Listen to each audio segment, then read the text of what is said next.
이번 가을 특세에 하나님이 우리에게 부어주신 은혜가 참 너무나도 큽니다. 하나님은 매일 새로운 말씀으로 또 저에게도 또 여러분에게도 부어주셨고요. 저는 개인적으로 말씀을 전하면서 제일 많은 은혜를 누렸습니다. 아쉬운 거는 제가 받은 그 은혜, 제가 준비하면서 느꼈던 그 감동을 제가 부족해서 온전하게 다 전하지 못한 그게 너무 안타까울 뿐이고요. 준비하는 동안 얼마나 큰 감동이 있었는지 모르겠어요. 이번 일주일 동안 매일매일 또 그 다음 말씀 이렇게 준비해 나갔는데요. 정말 저 자신도 그 말씀 앞에서 최선을 다했던 시간입니다. 새벽 기도가 끝나면 잠깐 들어가서 씻고 옷을 갈아입고 또 바로 교회 나와서 그렇게 하루 종일 자리에 앉아 있었고 또 말씀 앞에 앉아 있었습니다. 그 어떤 하루도요 금방 끝나는 날이 없더라고요. 그래서 제 마음에 이번 한 주의 모토는요 새벽부터 새벽까지였습니다. 새벽 나와서 그 다음날 새벽까지 그 자리를 그렇게 지켰어요. 지난주 여러분 날씨가 오죽 좋았습니까? 너무너무 좋잖아요. 그리고 또 공휴일도 2번 있었지 않습니까? 그래서 그 목요일이었던 것 같아요. 그날도 이제 공휴일이라 우리 교육자들은 다 이제 퇴근시키고 저 혼자 이제 집에 가서 옷 갈아입고 다시 나오는데 너무 나오기 싫은 거예요. 날씨가 왜 이렇게 좋아요? 그래서 앉아 있는데 제가 기도했어요. 하나님, 저도 놀러 가고 싶습니다. 저도 놀러 가고 싶습니다. 그리고 이제 텅 빈 교회에 이제 와서 혼자 앉아 있는데 외롭더라고요. 말씀 준비도 잘 안 풀리고. 그리고 이제 제가 그날 저녁에 바람도 쐴 겸 여기 우리 교회 옥상이 있거든요. 옥상을 탁 갔는데요. 그곳에 저를 위해서 하나님이 예배해 놓으신 선물이 있었습니다. 그 선물이 뭐냐면요. 그날 석양이었어요. 여러분 혹시 기억나세요? 그날 목요일 날 석양이 끝내줬습니다. 분홍빛이다 못해 그 주홍빛의 그 하늘이요. 얼마나 예쁘고 아름다웠는지 제가 막 사진을 찍으면서 감탄했거든요. 그날 주님이 저한테 말씀하시는 것 같았어요. 김 목사, 널 위한 선물이야. 널 위한 선물이야. 그래서 아마 목요일 날 아마 보신 분들 많을 거예요. 제가 이렇게 카톡 보니까 그날 하늘 사진 올라온 우리 그 카톡 프로필 되게 많더라고요. 많이 보셨겠지만 여러분 미안합니다. 그건 여러분께 아니고요. 하나님이 저한테 주셨던 거예요. 여러분은 그냥 덤으로. 사랑하는 성도 여러분, 믿음의 길을 가면서 우리가 끝까지 가면 그 끝에 하나님이 우리에게 주시는 선물이 있죠. 하나님이 우리에게 주신 상급이 있을 겁니다. 위로가 있을 겁니다. 그런데 여러분, 제가 보니까 그 길 여정마다 중간중간마다 또 하나님이 선물 주세요. 힘내라고, 지치지 말라고, 포기하지 말라고 하나님의 그 중간 선물이 있더라고요. 한 주간을 가만히 돌아보십시오. 여러분 지난 한 주간을 돌아보시면 분명히 지난 한 주간에 하나님이 어떤 식으로든 여러분을 만나시고 선물 주셨을 거예요. 잔잔히 미소 지으며 나를 보시는 그 예수님의 얼굴이 그 어느 지점인가에, 그 어느 코너인가에 분명히 있었을 겁니다. 오늘도 이 예배 가운데 있는 거예요. 오늘도 우리가 그 선물을 기대하면서 하나님의 그 위로를 기대하면서 우리가 예배 가운데 또 말씀 앞으로 나아가기를 원하는데요. 여러분 우리가 이번 이제 특세가 오직 그리스도였는데요. 여러분 내가 그리스도인이 된다라는 것이 정확히 무엇입니까? 어떻게 설명하면 될까요? 여러분 그리스도인이다, 그리스도인이 된다라는 것이 정확하게 무엇입니까? 누가 만약 여러분 보고 당신은 그리스도인입니까? 라고 물으면 여러분 뭐라고 대답하시겠어요? 당신은 그리스도인입니까? 네, 저는 교회 다닙니다. 이렇게 말씀하실 거예요? 당신은 그리스도인입니까? 제가 네, 교회 집사입니다. 여러분 이 대답이 맞나요? 여러분 그리스도인이 된다라는 건요. 우리가 특세 때 나눴지만 첫 번째 예수님은 하나님의 아들이시고 그리고 하나님이시다라는 것을 내가 진짜 믿는 것입니다. 진짜 믿는 거예요. 그리고 또 하나, 나의 이 믿음이 내 삶과 일치되게 하는 것입니다. 나의 믿음의 고백과 나의 말과 내 삶이 점점 일치되어 가는 것이 바로 그리스도인이에요. 그래서 그리스도인은요, 말하는 대로 살아가는 사람입니다. 오늘날 여러분 왜 교회가 욕을 먹습니까? 여러분 교회가 많아져서 욕을 먹나요? 이 땅에 그리스도인들이 많아져서 욕을 먹나요? 아니죠. 여러분, 우리가 욕을 먹는 이유는 그리스도인들이 말하는 대로 살지 않아서 그런 거예요. 그리스도인이라 하면서 자기가 고백한 대로 살지 않기 때문에 세상 사람들이 우리를 조롱하고 욕을 하는 거죠. 여러분, 우리가 믿는 하나님은 어떤 분이세요? 여러분, 하나님은요, 말씀하시는 대로 이루시는 분이십니다. 하나님에게 말씀과 행동은 분리되지 않아요. 하나님은 말씀은 곧 이루어지는 것입니다. 여러분, 우리가 창세기 보면 하나님이 천지를 말씀으로 창조하시죠? 말씀으로 세상을 창조하실 때요, 하나님이 말만 하고 아무 일도 안 일어났나요? 빛이 있으라 하시면 빛이 있었죠? 그죠? 빛이 있으라 그랬을 때 빛이 나지 않으면 그건 하나님께 말씀이 아닌 것입니다.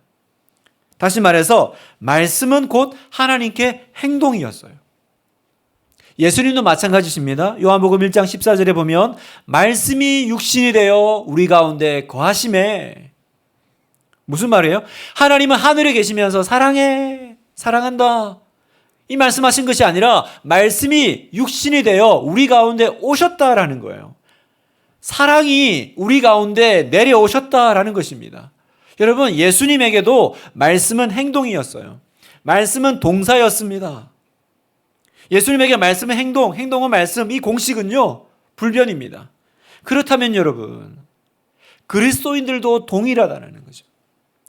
그리스도인도 우리가 믿는 분이 그런 분이시기 때문에 우리는 신앙과 삶이 일치하는 그 사람이 바로 그리스도인이다라고 말씀하세요.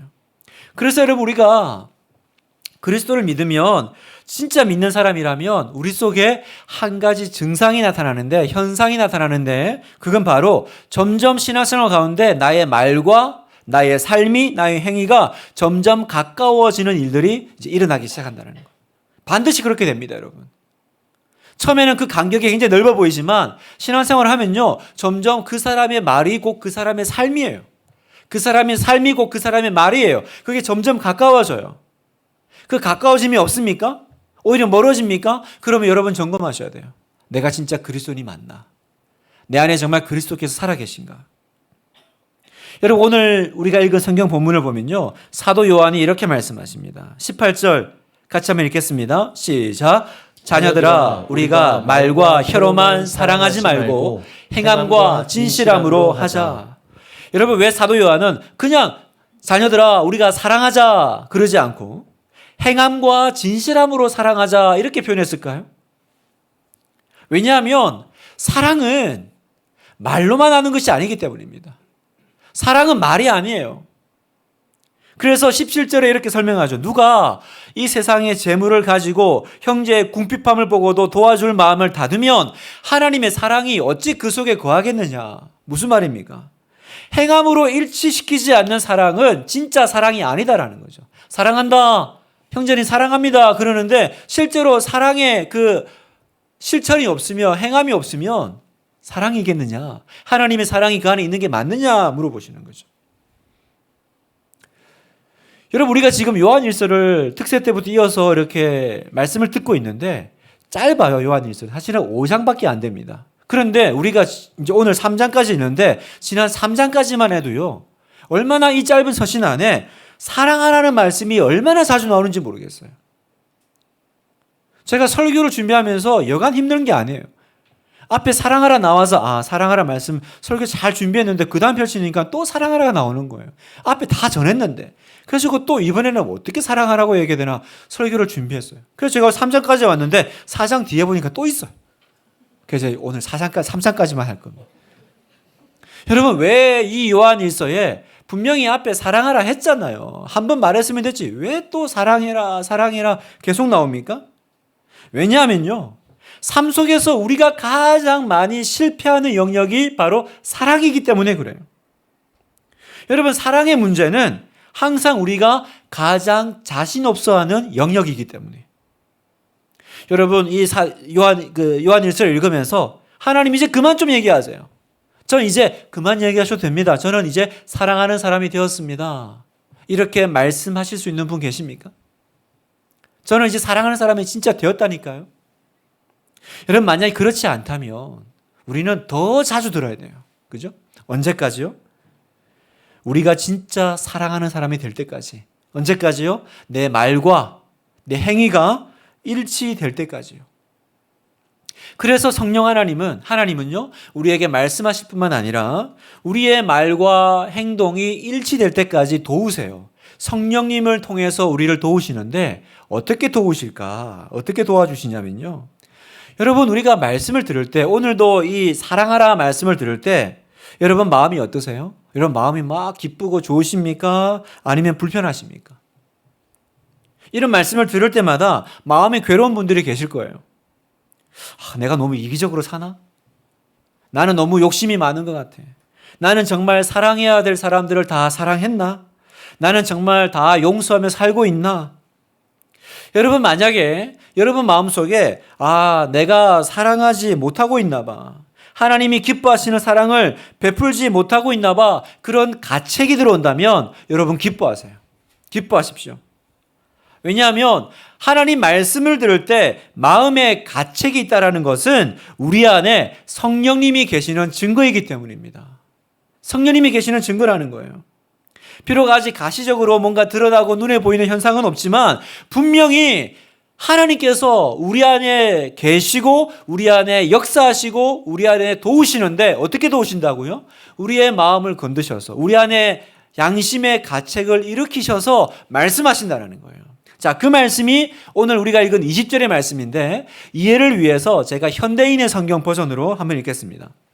우리 마음도 우리를 책망할 경우가 있는데 우리 마음보다 크시고 우리의 모든 것을 다 아시는 하나님은 더욱 책망하시지 않겠습니까? 여러분 보세요.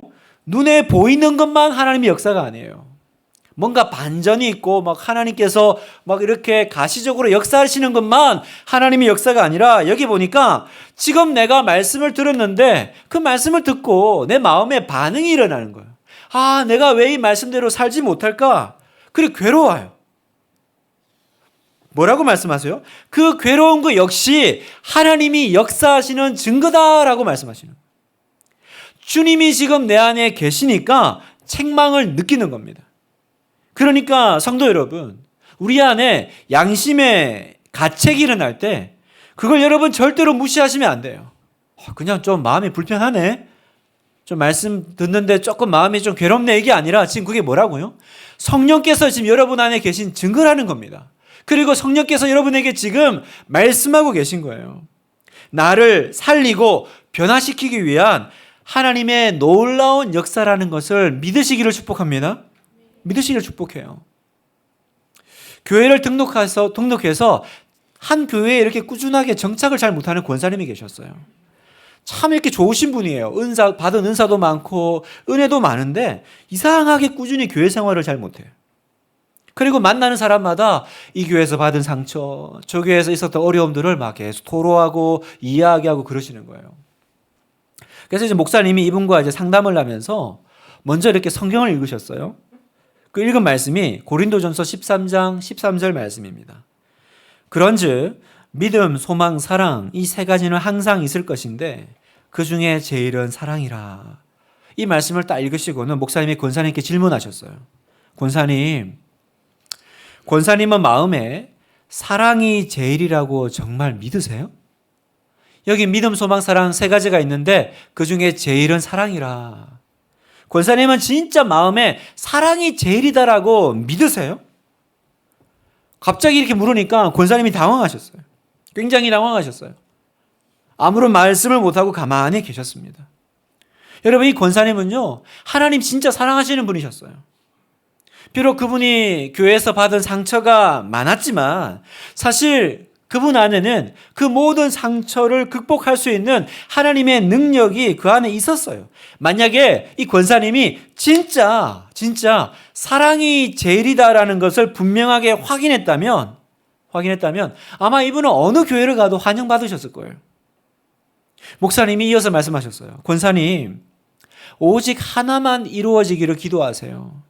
그건 권사님 안에 사랑이 제일이라고 분명하게 믿어지기를 기도하십시오. 사랑하는 성도 여러분, 권사님은 이 목사님이 질문을 받았을 때 왜 마음에 괴로움이 찾아왔을까요? 왜 당황하셨을까요? 왜냐하면 그 속에 하나님이 분명히 살아 계셔서 그래요. 성령님께서 그 안에 계셨기 때문입니다. 성령님이 계시기 때문에 그 안에 가책이 일어나는 것입니다. 여러분, 그 안에 성령님이 계시지 않으면 이런 문제로 괴로워할 리가 없어요. 괴로울 리가 없습니다. 여러분, 지난 한 주 특세를 참석하시면서 은혜 받으셨어요? 어떤 은혜가 있으셨어요? 어떤 분은 다른 사람 다 은혜 받는데 나만 또 못 받았네. 나만 못 받았네. 다 저렇게 뜨거운데 나만 이번에도 제외됐나 봐. 나만 이번에도 은혜에서 빠졌나 봐. 혹시 그렇게 생각이 드십니까? 여러분, 절대로 그렇지 않아요. 그렇지 않아요. 말씀을 들을 때 내 안에 성령님이 일으키시는 가책이 있었다면 말씀대로 못 사는 나 자신이 말씀을 듣는 그 예배 가운데 계속 부끄러웠다면 그게 바로 성령님의 역사다. 성령님의 역사다라고 지금 성경은 우리에게 말씀하고 계신 거예요.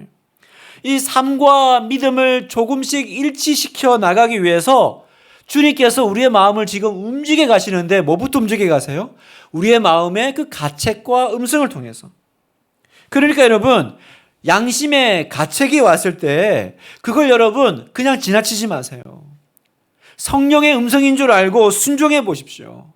그리고 이렇게 기도해 보세요. 주님, 제가 내 마음의 가책도 지금 주님이 내 안에 계신다라는 증거임을 제가 깨달았습니다. 주님 감사합니다. 내 안에 계셔 주셔서 감사합니다. 그러나 주님, 참 그 은혜도 좋지만 제가 가책에만 머물지 않고 더 확신으로 나아가기 원하니까 주님 저를 좀 더 만나주세요. 좀 더 만나주세요. 나는 받은 은혜가 1도 없네. 나는 뭐 매번 제외네. 여러분, 그게 아니에요. 왜 그런 마음이 들어요? 왜 내가 은혜를 갈망하고 사모하고 왜 나에게는 은혜를 안 주실까? 왜 말씀을 들을 때 내 안에 그렇게 두려움이 일어나고 떨림이 일어날까? 내가 은혜를 받고 있기 때문에 그런 거예요. 여러분, 안 믿는 친구들도 안 믿는 분들도 여러분과 같이 힘들어 하세요? 내가 은혜를 못 받았다고 괴로워하세요? 아마 이런 얘기하면 너 왜 그러냐? 세상 좀 편하게 살아. 아마 그럴 거예요. 그런데 나는 왜 이게 괴로워요? 바로 내 안에 성령님께서 말할 수 없는 탄식으로 함께 고통해 하시니까. 여러분, 이 말씀을 들으면서 내 안에 지금 가책이 일어납니까? 그러면요, 그게 바로 주님의 음성입니다. 그리고 내가 그걸 이게 주님의 음성이구나 깨닫고요, 내가 순종하면 반드시 하나님은 우리를 그 다음 믿음의 확신의 자리로 이끌어 가신다는 거예요. 점점 더 담대한 마음을 가지고 하나님 앞에 나아갈 용기를 얻게 되실 거예요. 그래서 여러분, 성령께서 우리 마음에 그 양심의 마음의 가책을 일으키실 때 내가 거기에 반응하고 점점 내가 순종해서 그 양심의 가책이 책망받을 것이 없는 사람이 되면 누리는 기쁨이 하나 있어요. 오늘 성경에서 약속하시는 기가 막힌 은혜가 있어요. 자, 21절 22절을 한번 읽어보겠습니다. 시작. 사랑하는 자들아, 만일 우리 마음이 우리를 책망할 것이 없으면 하나님 앞에서 담대함을 얻고 무엇이든지 구하는 바를 그에게서 받나니 이는 우리가 그의 계명을 지키고 그 앞에서 기뻐하시는 것을 행함이라. 아멘. 여기 보면 만일 우리 마음이 우리를 책망할 것이 없으면 어떤 일이 벌어져요? 하나님 앞에서 담대함을 얻고 무엇이든지 구하는 바를 그에게서 받나니, 담대함을 얻고 무엇이든지 구하면 주신다라는 거죠. 여러분, 자녀를 키워보면 알아요. 다 똑같은 자녀라도요, 부모 말씀에 순종하는 자녀가 예뻐 보이는 건 사실입니다. 다 사랑하죠. 사랑하지만 부모 말씀에 순종하는 자녀가 더 가까워지는 것은 어쩔 수 없어요. 자녀도 알아요. 부모 말씀에 순종하지 않고 관계가 깨어진 자녀와 언제나 그 말씀에 순종해가지고 관계가 좋은 자녀는 다르잖아요. 얼굴이 다르잖아요. 순종하는 자녀는요, 자기 안에 그 긍지가 있어요. 자기 안에 부모님이 나를 예뻐한다는 걸 자기도 느끼고 알아요. 자신감이 있죠. 그래서 언제든지 부모에게 다가와서 언제든지 원하는 걸 얘기합니다. 때로는 부모인 우리에게 무리한 걸 요구할 때도 있어요. 그러나 그 무리한 걸 얘기하면서도 스스로 절대 주눅들지 않아요. 왜? 담대함이 있는 거예요. 자기가 부모님께 사랑받는 걸 알죠. 설령 무리한 걸 요구해도 부모에게도 그게 상처가 안 됩니다. 달라는 것만 주나요? 더 못 줘서 안달이죠. 부모가 보고 이게 필요할 것 같은데 채워주고 싶어요. 여러분 그게 다 똑같은 부모 마음이죠. 어쩌든지 무슨 핑계에 대해서라도 좋은 거 주고 싶지 핑계대고 안 주고 싶은 부모가 어디 있습니까?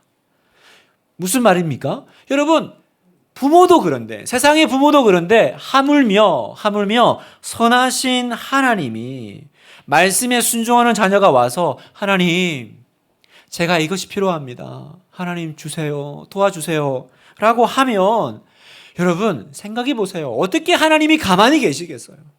어떻게 가만히 계시겠어요?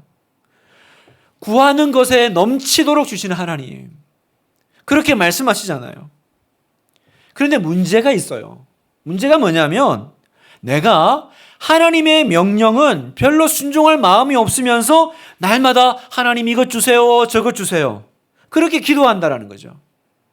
내가 하나님 말씀에 순종하지 않아도 예수님의 이름으로 기도하기만 하면 마치 알라딘 램프의 지니같이 하나님은 항상 들어주실 것이다 라고 생각한다는 겁니다. 성도 여러분, 이건 이상한 겁니다. 이상하지 않아요, 여러분? 내가 하나님 말씀에 순종하지 않는데 예수님의 이름으로 기도한다. 그러면 무조건 기도하면 하나님은 그저 들어주실 거라고 진짜 그렇게 생각하세요? 여러분, 이건 성경의 방식도 아니고 이건 하나님을 경외하는 마음도 아닙니다. 여러분, 주중에 도둑질하고 교회 와가지고 열심히 기도하면 하나님이 들어주십니까? 주중에 하나님이 기뻐하지 않는 죄 가운데 계속 머물러 있는 사람이 그리고 교회 와가지고 예수님의 이름으로 기도하면 하나님이 그 기도 들으셔야 될까요? 그러니까 교회 안에 이제 윤리가 사라지고 도덕이 사라지는 거예요. 여러분, 내가 잘 생각해 보세요. 내가 어떻게 살아도 열심히 기도만 하면 하나님이 어쩔 수 없이 들어주신다라고 생각하는 건 절대로 성경이 말하는 바가 아닙니다. 이사야 59장 1절 2절. 여호와의 손이 짧아 구원하지 못하심도 아니요 귀가 둔하여 듣지 못하심도 아니라 오직 너희 죄악이 너희와 너희 하나님 사이를 갈라놓았고 너희 죄가 그의 얼굴을 가리어서 너희에게서 듣지 않으시게 함이니라. 뭐가 하나님의 귀를 막고 우리의 기도를 못 듣게 막고 있어요? 죄가. 예레미야 5장 25절도 한번 읽겠습니다. 같이 한번 읽겠습니다. 시작. 너희 허물이 이러한 일들을 물리쳤고 너희 죄가 너희로부터 좋은 것을 막았느니라. 하나님이 우리에게 좋은 것을 주시고 싶어 하세요. 선하신 하나님은 무슨 핑계를 대서라도 우리에게 좋은 걸 주고 싶어 하시는데 뭐가 막아요? 하나님이 막나요? 너희 죄가 좋은 것을 막느니라. 죄가 막고 있는 거예요. 열심히만 기도하면 예수님의 이름으로만 기도하면 다 되는 게 아닙니다. 여러분, 그건 반쪽짜리입니다. 성경 전체를 읽으셔야 돼요. 한 번은 우리 큰아들 주원이가 그 초등학생 때요, 실수로 제 안경 위에 앉아버린 거예요. 그래서 제 안경을 깼어요. 그래서 제가 알았는데 어떻게 하나 궁금해가지고 모른 척했어요. 그리고는 안경이 왜 이렇게 부서졌지? 어떻게 됐지? 이렇게 했더니 얘가 딱 보니까 아빠가 모르는구나. 그때부터 딴청을 피우기 시작하더라고요. 슬슬 나를 이제 피해요. 평소에는 저한테 안기고 장난치고 막 그런 아들인데 갑자기 저한테 깍듯이 정중해졌어요. 굉장히 정중해졌어요. 내 눈치를 살펴요. 무슨 일이 벌어진 겁니까? 지금 아들로서의 담대함을 잃어버린 거예요. 그래서 제가 이제 모른 척 했더니 나중에 이제 본인이 괴롭죠. 그래서 결국은 이제 괴로우니까 울면서 와가지고 자기가 그랬다고 잘못했다고 자백하더라고요. 자백했을 때 제가 어떻게 했을까요? 야, 이게 얼마짜리 안경인데 물어내. 알바를 해서 갚아. 자, 그랬겠습니까, 여러분? 제가 기다렸던 건 단 하나예요. 제 아들이 속히 이 양심의 가책에서 빨리 벗어나서 저하고 아들과의 그 옛날의 관계를 회복하는 거, 그게 제가 원하는 거지. 야, 빨리 갚아. 이게 지금 얼마짜리 네가 부시고 지금. 여러분, 하나님이 안 그러신다라는 거예요. 갚아. 그러시는 게 아니라 지금 왜 우리에게 이 양심의 가책을 주십니까? 빨리 담대함을 회복하라는 거예요. 빨리 예전에 우리의 관계를 회복하자라고 말씀하세요. 그러니 여러분, 속히 순종하십시오. 이게 길어질수록 주님과 멀어질 뿐입니다. 여러분 얼마나 힘드세요? 아닌 척하기가 얼마나 힘드십니까? 죄 안 지은 척하기가 얼마나 힘드십니까? 순종하지 않으면 마음이 불편해요. 불안합니다. 기도가 막히고 응답이 없어요. 응답이 없으니까 이제는 점점 내 안에 하나님에 대한 반항심이 생겨요. 그런 분들 있죠? 하나님이 내 기도는 안 들어주시네? 그래서 점점 하나님께 반항하는 분들. 주님이 내 안에, 내가 주님 안에 살고 있다는 확신이 옅어져요. 그러니까 어떻게 돼요? 이제 그때부터 항상 은혜의 뭡니까? 변두리를 맴도는 불쌍한 사람이 돼요. 악순환의 연속이죠. 여러분 이게 얼마나 영적으로 큰 손해입니까? 교회 안에 제가 이런 성도들을 많이 봐요. 얼마나 안타까운지 모르겠어요. 오늘 이 예배 가운데 이 말씀 앞에서 여러분 안에 혹시 이 악순환의 고리가 있다면 그 고리가 끊어지기를 주님의 이름으로 축복합니다. 오늘 끊어달라고 기도하십시오. 하나님, 제가 진짜 그 은혜의 변두리를 계속 맴도는 담대함도 없고 그냥 이렇게 자신감도 없고 내가 은혜 받았던 적이 언제였나? 하나님 왜 내 기도를 안 들어주시나? 여러분 끊어야 될 게 있는 거예요. 여러분 내가 순종해야 될 것이 있는 것입니다. 그걸 오늘 이 악순환을 끊어버리시기를 주님의 이름으로 축복합니다. 말씀을 마무리하면서 어떤 한 집사님이요, 두 아들의 미래를 위해서 해외로 이민을 결정을 했어요. 그런데 이민 과정에서 사기를 당했어요. 사기를 당해가지고 돈을 다 잃어버리고 심지어 폭행까지 당한 거예요. 그러니까 마음에 분노와 미움과 이 증오감, 이 좌절감으로 이게 해결이 안 돼요. 하루하루를 그렇게 증오하면서 살아요. 그래도 어떻게 해요? 두 아들 때문에 왔으니까 이 두 아들 성공을 위해서 내가 모든 걸 감내하리라 다짐을 했습니다. 그런데 공부 잘하는 두 아들이 방황하면서 제대로 공부를 안 해가지고 대학을 진학을 못하게 된 거예요. 집사님이 모든 의욕을 상실했습니다. 더 이상 이제 본인이 의지할 데가 없어요. 마음 둘 데가 없어요. 그제서야 집사님 마음에 이러다가 큰일 나겠다 생각이 번쩍 들었습니다. 그래서 이제 마침내 다시 하나님을 붙잡기 시작했어요. 하나님 앞에 기도를 시작을 했는데, 그런데 희한한 게 기도하면 계속 마음에 하나님이 사랑해라, 용서해라 이 마음을 주시는 거예요. 하나님, 아니 지금 당하기는 내가 당했는데 어려운 건 내가 다 겪고 있는데 왜 하나님은 내 답답한 사정은 풀어주지도 않으시면서 계속 용서하라, 사랑하라 이 말만 하고 계십니까? 처음에는 너무 분하고 억울했대요. 그런데 결국 굴복했죠. 그래서 이분이 먼저 가족들에게 내가 가족들을 용서하고 사랑하지 못했던 것들을 고백했습니다. 다 고백하고, 그리고 나한테 사기치고 폭행까지 하면서 힘들게 했던 그 사람들도 마음에서 용서했습니다. 그렇게 온 가족이 서로 뜨겁게 회개하고 용서하고 사랑을 하니까 그때부터 가족의 분위기가 달라지기 시작했어요.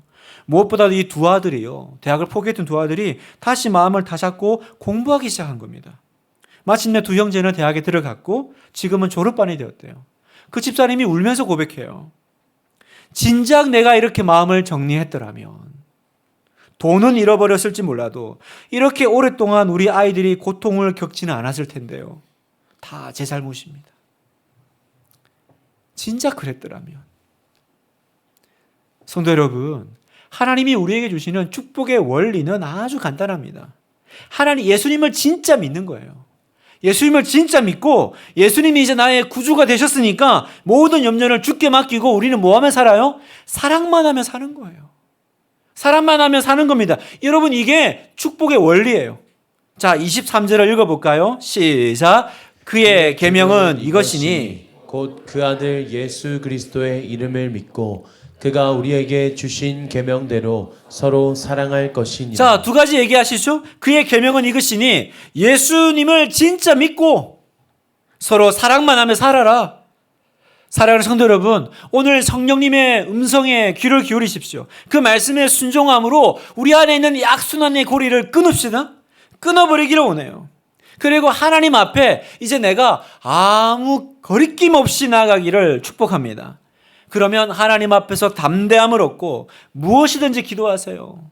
약속하시잖아요. 무엇이든지 구하는 바를 얻고 무엇이든지 기도하고 응답받는 복된 여러분 되시기를 축복합니다. 이것이 오늘 아침에 주님이 우리에게 보여주신 생명의 길입니다. 살 길이에요. 생명의 길. 이 길을 걸어가시는 여러분 되시기를 축복합니다.